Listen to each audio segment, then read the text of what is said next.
تا حالا اسم چسب میسکیت به گوشت خورده؟ اگه میخوای بدونی چجوری میتونی با استفاده از این چسب کار زیبا و خلاقانه اجرا کنی، با من همراه باش.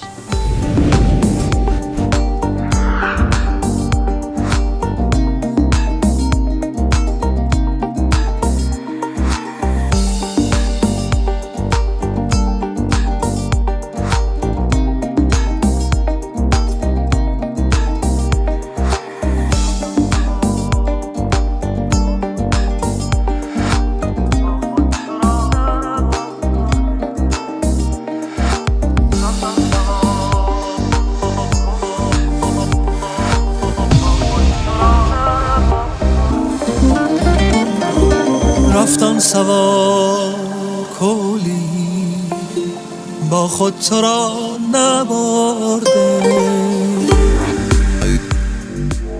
برای اینکه بتونی از چسب میسکیت استفاده کنی، اول باید یه بک‌گراند مثل اون بک‌گراند آبستری که قبلا بهتون آموزش دادم و آماده کنی. بعد از اینکه رنگ بک‌گراندمون کامل خوش شد، یه مقداری از چسب میسکیت رو با کمی آب رقیق میکنیم و شروع میکنیم با قلم یا قلمو روی بوم نوشتن. صبر میکنیم تا کاملا چسبمون خوش بشه. وقتی چسبمون خشک شد، با استفاده از رنگ اکریلیک و قلمو یا حتی اسپری رنگ روی بوممون رو کاملا میپوشونیم.